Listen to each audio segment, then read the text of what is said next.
আজকে আমি যে পিঠাটা বানাবো এটা 100 জনের মধ্যে 100 জনই ভুল করবে যে এটা কিসের পিঠা।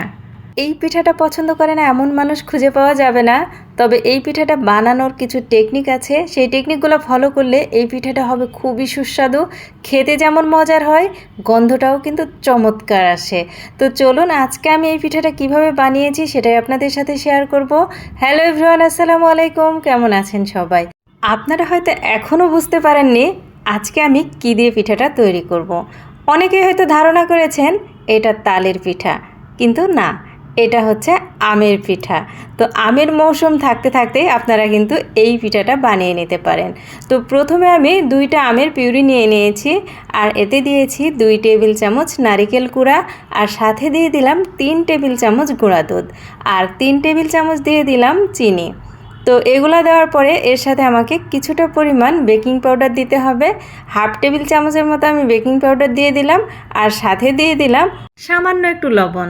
আপনারা চাইলে কিন্তু এটা নাও দিতে পারেন। তো সমস্ত উপকরণ আমি ভালোভাবে মিশিয়ে নিচ্ছি, কারণ এখানে যেহেতু আমি চিনি দিয়েছি, চিনিটা যেন গলে যায় সেদিকে খেয়াল রাখতে হবে। এরপর আমি দিয়ে দিলাম হাফ কাপ ময়দা, আর 1 কাপ দিয়ে দিব হচ্ছে চালের আটা। তো এই দুটো উপকরণই লাগবে। আমার এটা কিন্তু হাফ কাপ, যার কারণে আমি 2 বার দিয়েছি চালের আটা আর 1 বার দিয়েছি ময়দা। এবার আমি খুব ভালোভাবে এটা মিশিয়ে নিব। খুব সুন্দর একটা ব্যাটার তৈরি হবে। এটা আমরা যেভাবে তালের বড়া বানাই ঠিক সেই রকম একটা ব্যাটার হবে। এটা কিন্তু সেম প্রসেস, এখন তালের বড়া যেভাবে বানাই ঠিক সেইভাবে আমরা বড়াগুলো বানিয়ে নেব। এটা মাখিয়ে যদি 5-10 মিনিট রাখতে পারেন তাহলে কিন্তু পিঠাগুলো সুন্দরভাবে ফুলে ওঠে, আর এটা অনেক ভালোও হয়। তো আপনার হাতে যদি সময় থাকে অবশ্যই আধা ঘন্টা রেখে দিবেন। আধা ঘন্টা রাখলে পিঠাটা কিন্তু খুবই সফট হয়, আর আমিও আধা ঘন্টা রেখেছিলাম। এরপর চলে আসলাম বানাতে। তো তালের বড়া আমরা যেভাবে বানাই তার থেকে একটু নরম রেখেছি। এই পিঠাগুলো একটু চ্যাপটা চ্যাপটা হলে দেখতে ভালো লাগে, আর খেতেও কিন্তু খুবই মজার হয়।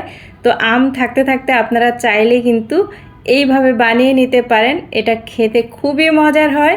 তো যারা এখনও ট্রাই করেননি একবারও অবশ্যই ট্রাই করে দেখবেন। তো এটা দেখেন, এটা কিন্তু খুবই সুন্দর হয় এবং কালারটাও একদম তালের পিঠার মতোই হয়।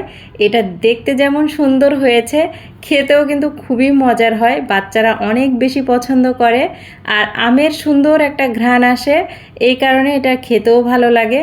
তো এই তো আপনাদের সাথে একটা নতুন রেসিপি শেয়ার করলাম।